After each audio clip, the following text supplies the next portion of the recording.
If this is the first time you're joining us, what we've done in the last 3 weeks, this is the fourth week that we're working on this, and this is a business analyst case study for an interview.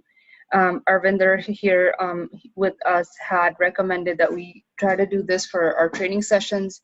If you're new to this group or to this training, we do live training. Singh and myself manage a Facebook group called Business Analyst Success Path. And what we do is we do live training every Sunday on various topics that are of interest to you guys. So feel free to give us feedback on training sessions, on what we've done good, what we could improve on, and also give us different topics that we can train you guys on. So for this week, in the last 3 weeks, we've went over very detailed and very specific things that you should be doing when you're working on a case study. And if you've missed those trainings, they're all in our group, Business Analyst Success Path and Facebook. You can go back and watch them. If you still have questions on them, please leave them in the comments. Jeet and myself are pretty responsive in the group, so we'll get back to your questions. This week, what we decided to do was to spend this whole session talking about how to present all this great work that you've done on the case study during your interview. So that is going to be the goal for our training today.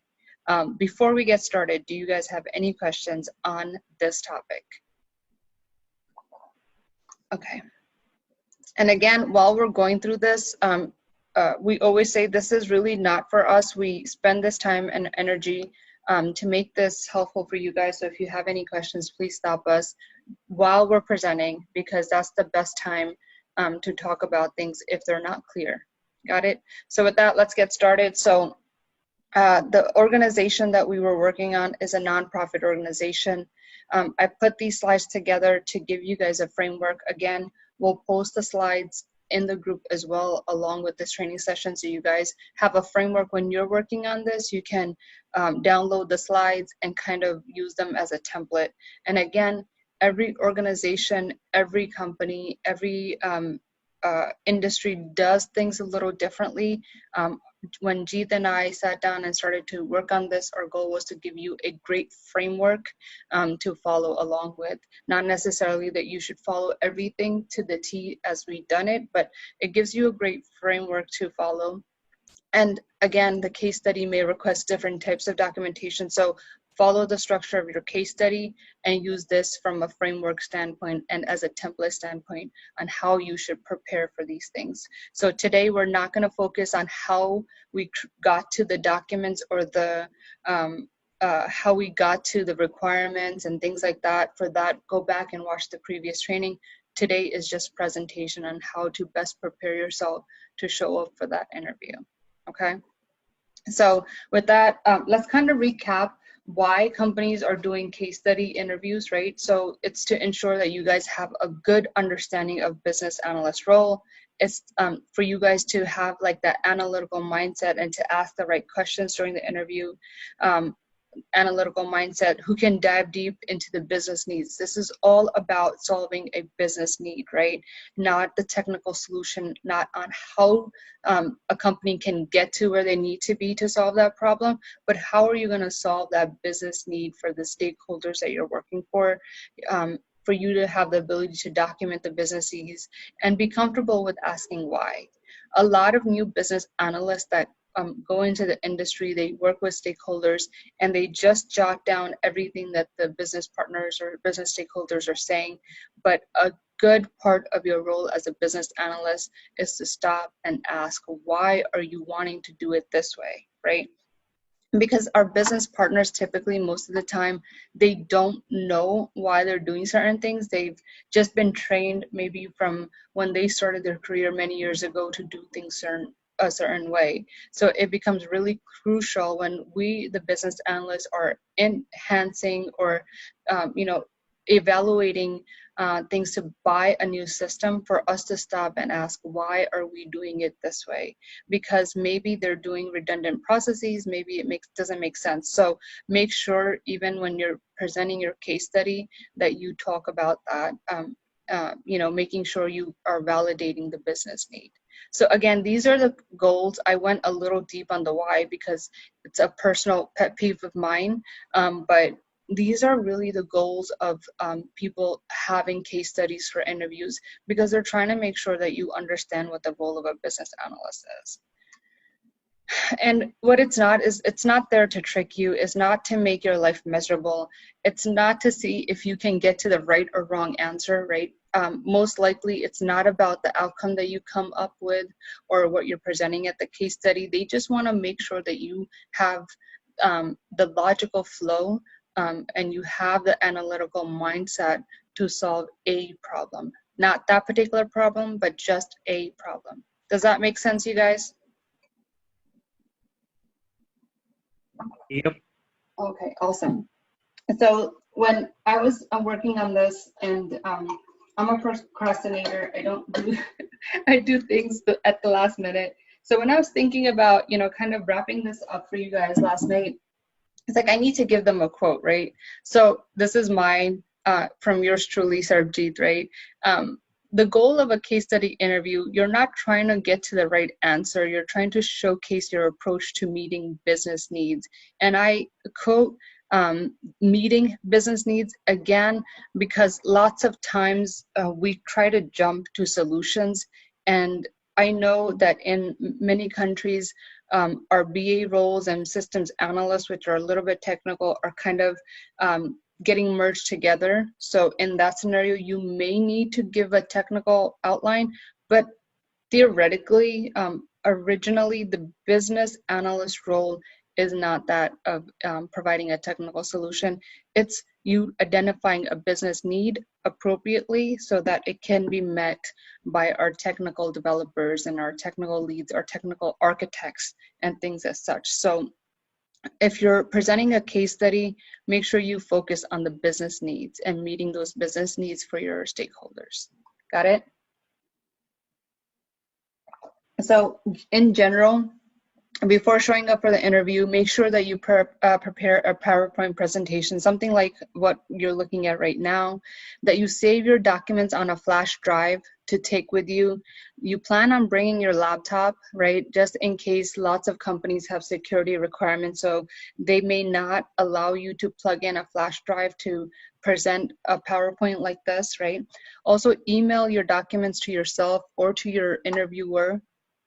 You want to email it to yourself in the event that you can log in from their network to pull these documents up, or you may want to email them to an interviewer who can pull them up during the interview. And then also, it's a good idea to bring hard copies of your presentation and your documents for the case studies. I always stick with 5 just to be on the safe side, but you may want to, these are just things that you may want to think about, because you don't want to have spent hours and hours preparing for this case study, get to the interview and not be able to showcase your work. So make sure you follow these when you're showing up for a case study interview.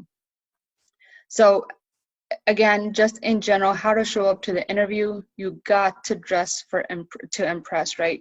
First impressions are by far the most important ones. For men, you guys need to wear a black or gray suit. I always, personal preference is a white or a blue shirt with a tie, like a button-down shirt for the men. Your shoes need to be polished. Your hair needs to be well-groomed. Up front there. I'm sorry? So I think you may have missed the previous sessions. We took a case study that was recommended by one of our participants. Okay. And we went through that case study of what the need was. We went through all the process of defining what the need is, creating workflow documents, diagrams, business requirements, assumptions. And now we're essentially putting we're wrapping it all up and putting a bow tie on it. So now we're going through of what that presentation should look like. All right. Okay. Thank you. No problem. Cool. Thank you, Rita. I think I just entirely missed that question. Did you hear what I was talking about? How far, what was the last thing that you guys heard from me? Regarding the presentation and how to keep the documents ready. Oh, okay. Okay. So then I may have lost you guys. So again, I was just going over this. So does this make sense to bring all this stuff in the interview? Okay, perfect. And then again, showing up for the interview, you got to dress for impress. For men, black or gray suit, polished shoes, well-groomed hair, beard. For women, again, a pant or a skirt suit. If you don't have a suit, ladies, just wear pants and like a cardigan or like with a nice blouse. You need to wear closed-toe shoes, ladies. Don't walk in there with like open-toe shoes. It just doesn't look professional enough. Wear light makeup, not heavy makeup, and like small jewelry. Don't wear clunky jewelry. It just doesn't look like the part for interviews. You just kind of need to look very professional and very focused. Always arrive 15 minutes early. Have a portfolio or a notebook to take notes. I hate it when people show for interviews. As an interviewer, always have a notebook, right? Because you may need to take notes. So just always have a notebook or a portfolio in your hand to walk into the interview with, and always have extra resumes on hand. You never want to show up without any hard copy resumes, because sometimes, interviewers may not have gotten a copy of your resume before the interview, right? Let's say if I wanted to pull one of my colleagues in for the interview just to get their feedback and I didn't give them a resume, then it just looks really awkward to be in an interview when they don't have something. So try to avoid those situations. Just always bring hard copies of resumes. So again, going back to the case study, remember the business analysts remember business analysts meet business needs by doing all of these. These are very high level. Again, we've done a lot of this stuff in our previous trainings. This is again just to, as Jeet said, to put a bow tie on our package. This is the way that I'm going to show you how to present. So this slide just shows you things that business analysts in a typical scenario meet. So typically we identify all stakeholders, we're gathering requirements, we're documenting those requirements, we're validating them, we're creating test scripts or planning for UAT, we're conducting UAT, we're launching the project, and we're training the stakeholders, right? And this little diagram that you see at the bottom, I'm going to use this when we get into the presentation mode of the case study to showcase a logical flow on how you should present the case study. So make sure you look for these on those slides when we start talking about them. And before we get started, document and validate. When you're in the analysis phase, you're typically going back and forth between gathering, documenting, and validating, just because when we work on workflow diagrams, you typically create them, you validate them. If they're approved, then you go back and you do the requirements, or you document the requirements. Does that make sense? Okay, awesome. Yeah. Sarabjit, I have one doubt in the previous slide. Yeah. Plan UAT. What is the test scripts? You mean test cases similar to what QA creates? Or? Yeah, so typically what business analysts do, right, our QA folks also create test scripts, right, but they're maybe creating them from a different standpoint. Typically our BAs, they look at our requirements and they create test cases for the business also to test, right? So that's what I mean, test scripts or test cases. Okay. And then typically, even if our business analysts aren't creating those test cases, they're already planning on how to conduct UAT, who all needs to be involved, what test scripts they need to validate for us to complete UAT. Okay. Does that answer your question? Yes, it did. Yes. Awesome. Yep. Sir, as Arvind just said that regarding the test scripts, suppose the business want to conduct UAT, so it's the responsibility of the BA to create the test scripts. It might be a high level test script, test cases before considering going live, which need to be conducted, which can be conducted by business. So the test scripts will be prepared by BA in this case, like. So, okay, so don't confuse yourself, right? So it is a responsibility of QA analysts, right, our quality assurance folks, to create test scripts. The reason why I've mentioned that as a responsibility of a BA is sometimes those test scripts are very, very detailed, right? Because our QA folks are looking at this from making sure that the button is where it needs to be, right? They're not necessarily looking at the business functionality working as it should. So from that standpoint, you can utilize the test scripts that our QA folks put together, but it's also a good practice to look at your requirements and create test scripts from there, right? To make sure that because you understand the business needs a lot better, I would imagine, than our QA folks who are, looking at the requirement. They're looking at the business requirements, they're looking at the technical requirements, and they're creating their test scripts, right? So it's always good practice to have your business stakeholders validate or go through the test scripts to make sure that they're approving before you launch the project. That you always need to conduct UAT. How do you conduct UAT? You look at the requirements, right? Typically, our business analysts will say if the requirement is, I don't know, let's say registration for, in our scenario is the senior citizens need to be 65 years old, right? So in that scenario, you would have your business stakeholders create a profile for somebody who's 63 years old and make sure that they're denied access, right? Something like that. So based on your business requirements that you've captured, you would create scripts for them to make sure that they can validate that those business requirements have been met. You always want the business to test and get approval before you launch the project. Okay, got it. Mm-hmm. Any more questions there before we begin? Okay, so I have one question. Gathering the requirements, we understand interviews, survey, past documentations, etc. Can you elaborate on JAD, that is Joint Application Development, how the process works?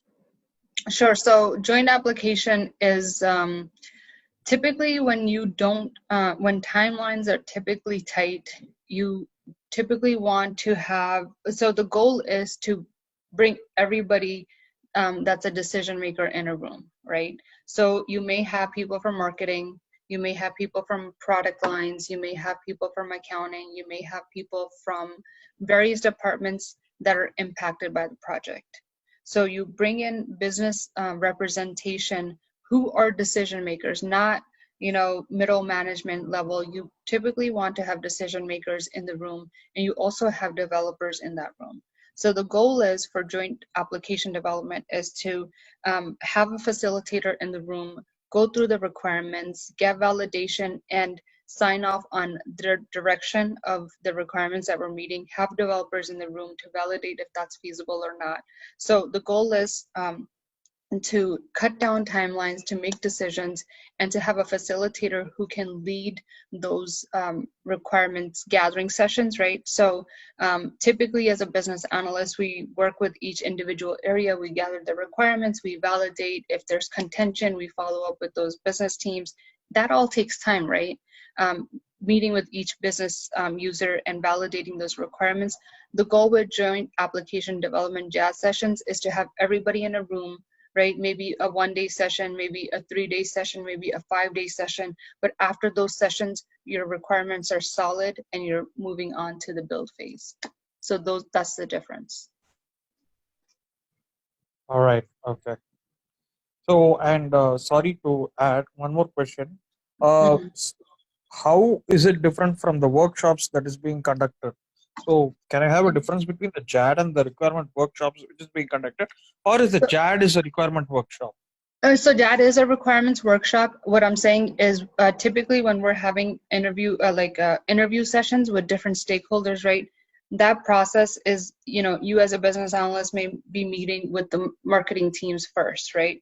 And gathering all of their requirements. Then you may be meeting with the accounting teams and gathering all their requirements. So meeting with each individual group, right? And then you're consolidating all of these requirements and making sure that there's no contention between the requirements, right? Okay. That takes time. All right. So think of it this way: with a workshop, it's ongoing. And in a JAT session, your purpose and the mission of that meeting is to come out with everything that's been identified, discovered, requirements are documented.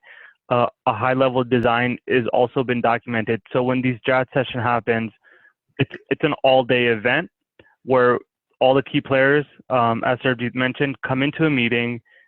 You hammer out all the details, and only then do you leave that meeting room. Workshops, on the other hand, requirement workshops happen over a period of time. You might meet with one team one week, you might meet with another team the next week.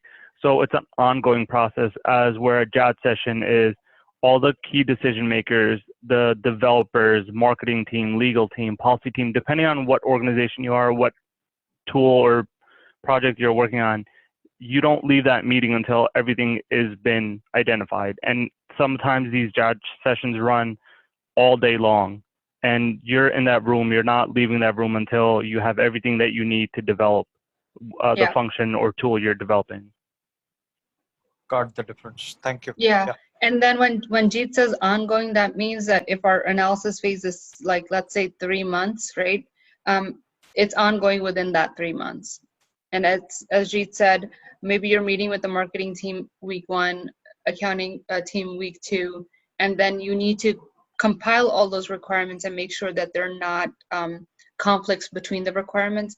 In JAT sessions, you're hashing those things out in those sessions. So, typically, I haven't seen in my 15 years of experience, I've only seen this happen once. And that's only when there's like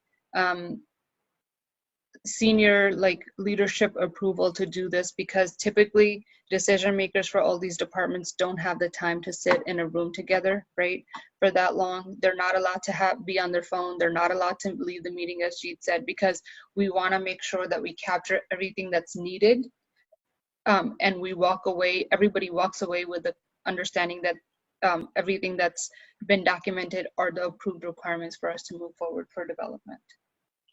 Cool. Okay, any more questions before we begin? So yeah, I just asked that question because I had a lesser clarity on the difference between the JAT session and requirement workshops. I think I'm clear. Awesome, great question, thank you. Okay, so going back to our case study, the type of interviews that you may have if you're doing a case study interview there's one that's interviewee-led, which means that you'll be asked to present your results in front of a panel. You may have 5 to 6 people in the room and explain your approach during the presentation. That's the difference, right? But if it's an interviewer-led, they'll just still ask you questions on the case study, and then your goal is to explain your approach during the Q&A.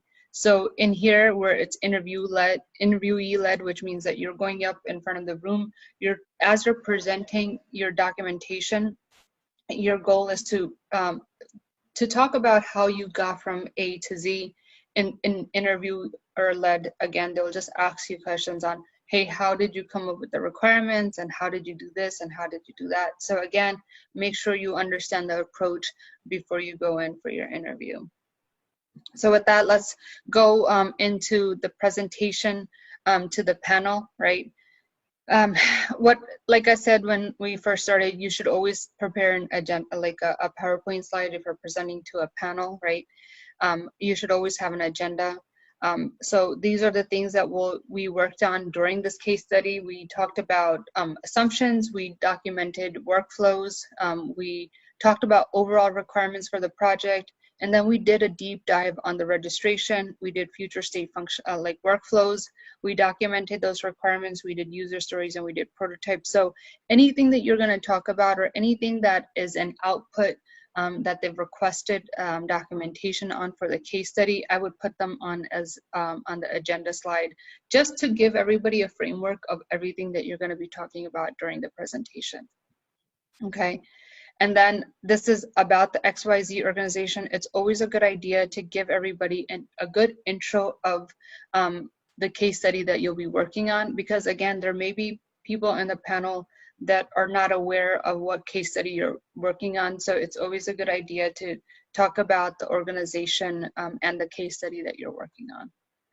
And then project assumptions. These are things that we've done in the past training. So again, if you've missed that, go back and check that out. I'm just gonna, we're just a time check. It's 7:40 right now, 7:40 right now. So really quickly, let's go over this. I've talked about using this as a cheat sheet for you guys because I'm trying to give you guys a framework on how to present your case study, right? So we talked about project assumptions. It's a pretty good idea to talk about project assumptions, and that is part of like gathering requirements. So again, make sure you talk about your assumptions and outline them before you get into the nitty-gritty of the case study. We talked about overall business requirements for the project. This is still in gathering requirements phase, so it's a good idea to talk about these. And then we talked about current state functionality as is, as we understood it. This is now in the validation state of requirements, right? This is where you understand the business need, you worked with your stakeholders, you're putting them in a workflow, and I call that validate requirements because this is an opportunity for you to get in front of the business and say, did I understand this correctly? And this is a lot of times where lots of conversations happen because, and if you got it completely wrong, that's a good thing, you guys. That gives you an opportunity to have a better understanding of how the system works, and it gives you an opportunity to build a better system from my standpoint. So you want to talk about documenting your as-is workflows. This is in the validate standpoint. This is where we dive deep on our registration requirements. I'm going back to gathering requirements because you want to showcase, again, your logical progression as a business analyst, and how you're going to meet those business needs is by doing these things. Again, more registration requirements that we as a team had worked on in the previous weeks. More requirements, again, still in the gathering requirements state. Business rules, again, in gathering business requirements. You want to document these. You want to let your panel know that these are the business rules, because I see business rules as like your limits. What can you not go above or beyond on? So this is really important for you guys to present in your case study. We worked on a 2B workflow diagram. This is, again, any workflow diagrams go back to validate your requirements. This is a write-up. This is, again, on the registration summary of requirements. So that, again, goes back to documenting. We created our functional requirements, again, documenting requirements. And then we created user stories. And I think I missed some of them, but the goal here was to showcase that, again, going back to documenting business requirements. Oh, Jeet made it nice and fancy. Okay, so here are your user stories. You would want to present these in your presentation. And then again, when you're doing your prototyping, you are validating your requirements. So these are good things to showcase. Okay, any questions on how to present during a panel and what things you should present? Okay. Okay, so I have one doubt here. Are you recommending it the way of the order that will be, best to present to the employer who has actually given the case study? Yeah, so the reason, so if you go back to the case study, they requested us to do things a little differently, right? They first said they wanted us to document, create a flow, and then write requirements and things like that. So the way that I've chained this up is in this order, right? The goal of creating this cheat sheet for you guys is to help you order how you want to present your case study, right? So typically you first identify your stakeholders, then you gather those requirements, then you document them, then you validate them. So again, documenting and validating you will interchange on, go back and forth on. And then we didn't need to do UAT for this project, but here's how you should present your documents in the order of either gathering and documenting and then validating. So that's how I've ordered the things that need to be done for this case study, for the interviewers to have a logical way. So like, think about this, you're telling a story, right? You're telling them what the XYZ organization is about. Here are the assumptions for the project. Here are the business requirements. Here's how we understood the way that things work there overall.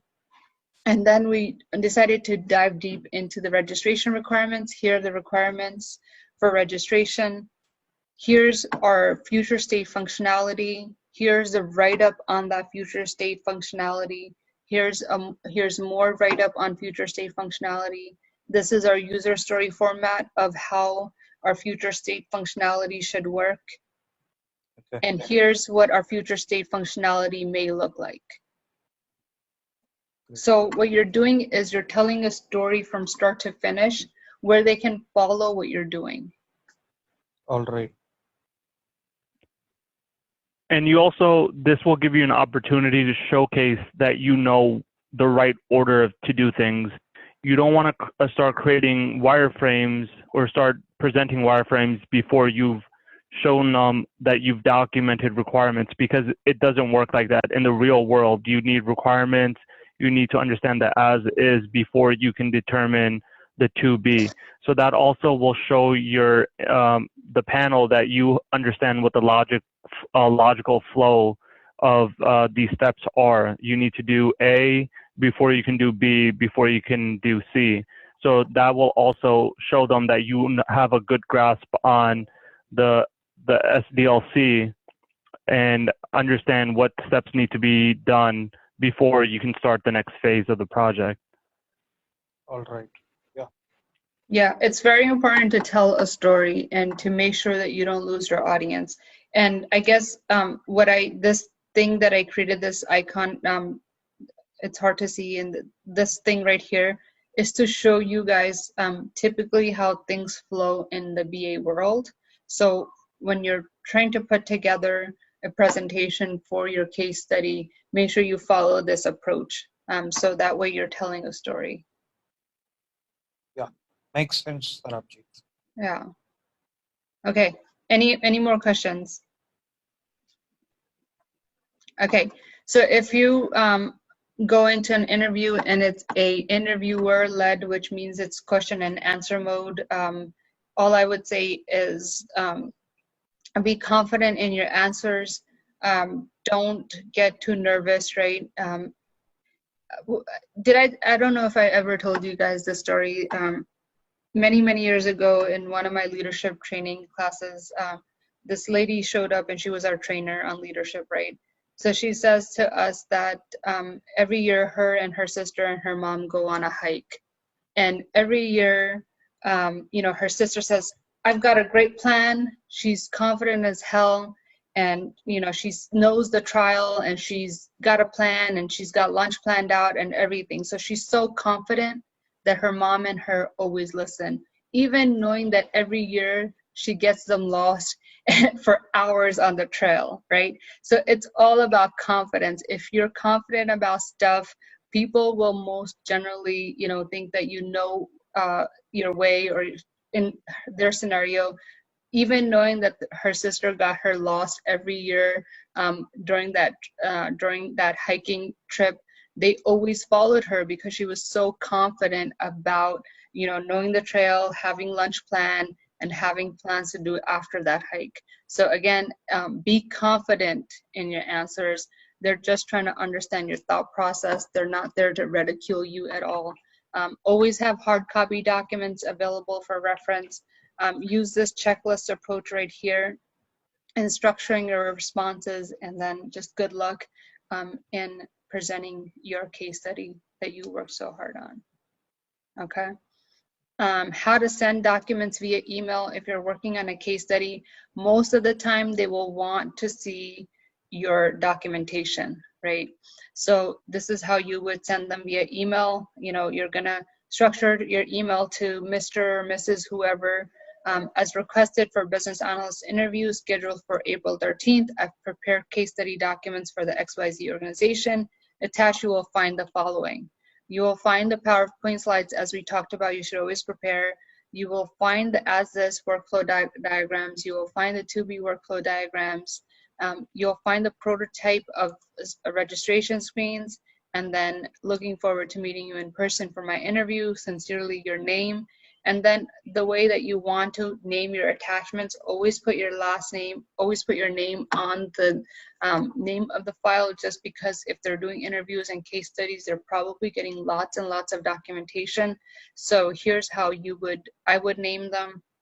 The name of the case study, XYZ organization, business analyst case study, right? Your name, your as-is registration, as-is workflow diagrams, your name, your to-be diagrams, and your name, and then prototypes. And the reason why I made the as-is, to-be, and prototypes in different files is because if you've created them as we did in our previous trainings, it's a different file type, right? Either Microsoft Visio or draw.io. So you want to give them a good file of the work that you've put in. So most likely these diagrams will be different file formats. So you want to save them separately, and then everything else that we worked on, you can put in the PowerPoint slides.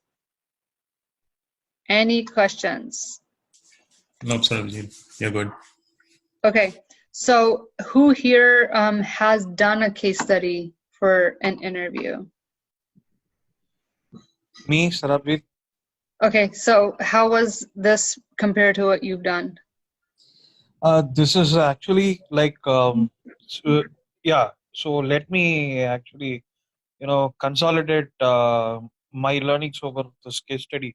This is a way which I never thought of, to be very honest.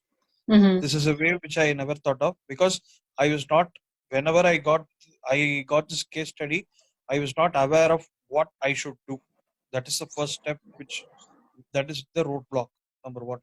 And number two is like, I just wanted to, when I received it through mail, I wanted to talk to the person to identify the expectations from the case study. He has given some requirements and he wants some deliverables. So there were more doubts when I actually read the case study, and I wanted to understand the expectations from the interviewer. But many chances I did not get a chance to talk to him because he was busy with his work, to be very honest. He was not able to allocate any time, and he asked me to send whatever I know. Right. So what I did was, I have some amount of BRD and FSD exposure, to be very honest. So I thought that, okay, this is something which he wanted as an FSD, and I created my own version of FSD of the requirement that was given, as to how I created it in my companies, and I sent it to him. And to be very honest, there was a negative reply for the case studies there. So, and I wanted some people to actually come up with what is a case study, how to decipher it, how to deep dive, and what and all you should do, and how should it go. So these 4 weeks gave me an immense amount of clarity on how should we approach a case study, to be very honest. And thank you so much. I'm glad this is helpful. I myself, again, as I've mentioned throughout the 4 weeks, have never done a case study interview. I've managed BA teams. I've managed BAs. I've done lots of BA interviews. And if we were to do a business analyst case study, this is what I would be looking for. Jeet also has a number of years of experience in this arena. So when we were working on this, when you first requested Arvind, I have to be honest, we were kind of stumped, right? Because typically we come every week, and most of the time people want to know how to do use cases and workflow diagrams and things like that. So those are topics that are smaller. You present and you're done with. So this required a lot of thought and a lot of planning. So I'm glad that this was that you had requested this, and it put in it required overall planning and overall how to plan and then also deliver. So this was a really good use of our time to make sure that we present in a way that you guys understand, and also things that you can take and reuse in your interviews. So Yeah. that, what feedback do you guys have for us? Sarabjit, to be very honest, what I told was a great feedback, a real-time feedback which I gave you. So that the words immense clarity and how to go about it, that itself was a great feedback and a credit which I would give you. And one more thing is that I have been encouraging a lot of people, by pasting the links of your invites in my post continuously to come up and attend, so that they also gain some clarity. And That's I awesome. also tell them that if you miss any continuity, you have recordings in these pages. Yeah. So you can actually have a look at the recordings to catch up with what you have missed, and you can connect on the dots, which is being Yeah. taught by you. Absolutely. So I am very glad, and I'm very, I'm looking forward for your trainings every Sunday. Thank you. That is really helpful. Thank you so much. And And I would also like to add a word about Jeet. Jeet has also been, very helpful, in explaining things in a yeah, way that has to be understood in a layman term. Even though everybody are business analysts, there might be some aspiring business analysts as a part of the audience. So yeah, so you both had the empathy towards the audience, and you were able to categorize them as, based on the experiences. It's not that you are based on the experiences, it's actually you have put forward in all the layman terms, where even an aspiring business analyst would be able to understand what you have actually elucidated so far. yeah. Really appreciate the kind words. Really, really, it hits home. And I'm gonna then give you guys a plug on the training that Jeet and I have been working on, and the live project. So our goal is to create a safe environment for business analysts. We both have thrived through this career, right? As I've mentioned maybe many times, if you're attending this or seeing this on a replay, I started my career many years ago along with Jeet, and it was presented to us, at least I fell into it by accident. For Jeet, it was like, oh, it pays great money, it's a good career option, but for us, I think because it allows us to be change agents, meaning that you get to work on many different things, many different industries. It's a career that doesn't end, right? Because you always need interaction with business teams and people that understand what the business needs are and document them will always be in need. Even with um, COVID-19 happening, I still get lots of emails from recruiters on job opportunities. So this is a career that is in abundance and will always be in abundance. So with that said, what Jeet and I have seen lots of trainings through our careers that are focused on textbook knowledge. And All if right. you guys look at the BABOK, the Business Analyst Body of Knowledge, after having, so I've done, not a plug for myself, but I've done business analyst, I've done project management, I'm PMP certified as a project manager. I look at the BABOK and I get confused, and it doesn't follow typically what's happening in the day-to-day world. So Jeet and I have put together a training program that is, again, Arvind, to your point, in layman terms on what are you trying to do in your role as a business analyst. It All shows right. you from start to finish on, like, how do you even gather requirements? How do you show up for an interview? What type of questions to ask? How do you know that you have your complete requirements? And then even better than putting it in layman terms, we um, always go out and we look for pro bono projects, meaning those are projects that we don't get paid to work on, but we work on them to show you guys how to do a project from start to finish. Just like we've spent 4 weeks on just a business, like a case study interview, this is where Jeet and I do the work in documenting the project and validating the requirements with the stakeholders, working with the developers to create that project, right? To have it stand up. We do the testing, and then we launch the project, right? So that in itself is a great deal of work. And the reason why we want to do this, when you show up as a business analyst in a huge organization, I started my career at MetLife as a business analyst. And when you're working for huge organizations, you have a very, very small piece of the cog in everything that they're trying to build. I was supporting the legal affairs team, and these were litigation attorneys. So I was responsible for a very, very small piece of what they were responsible for. But when you attend these training sessions, you get to see the end-to-end process. So when you do end up in a big organization like MetLife, you're able to look around and situate yourself and understand what you're doing. So that is the goal. I think that when Jeet and I spend time and effort on doing this, we're not giving you the textbook definitions. We're not giving you the textbook knowledge. We're here to give you like the real way that things need to be thought about and the things that need to be done. So that's our goal, I think, our legacy that we want to lead with. And Jeet, I'll give you a minute to talk about that as well. But to me, when even today, honest feedback, when I open the Babak, I have it somewhere, the business analyst body of knowledge, I get thoroughly confused and lost on what the heck, like I've never done this, or I've never seen this.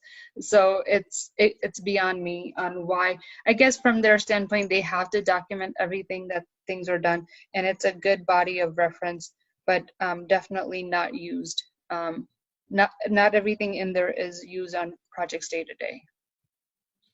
Right, and that just harkens back to what we learned in when we went to college and universities. We got the theoretical knowledge of how things are supposed to happen, but when we enter the real world, things aren't black and white as the book states them. So you have to learn very quick on the job. And even the PMBOK, for the PMP certification for project managers, what the book says and the terminologies that are used in the book aren't necessarily what happens in the real world. And if you are on the product side, again, same thing as a product owner, there's things that the book and the Agile framework says you should do and the way you should do it and the terminology is used. But in the real Agile world, things are done a little bit differently because there's constraints on time, resources. Not everyone could be in the room at all the times. So a lot of communication happens via email. Not everyone can come to that meeting.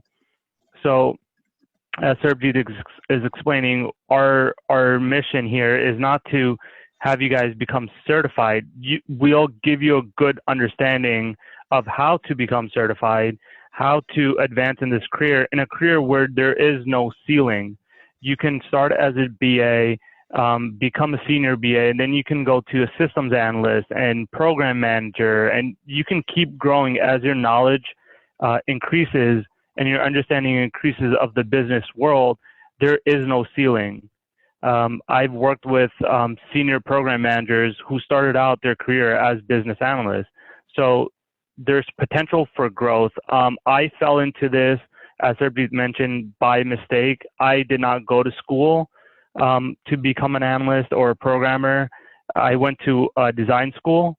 I worked in that industry for a long time, but when we had the recession in the US almost 12 years ago, I lost my job. There was no work to be found. That's when I entered the IT world and I became an analyst, and I started as a junior analyst and I learned along the way. And from there, there's been just tremendous growth.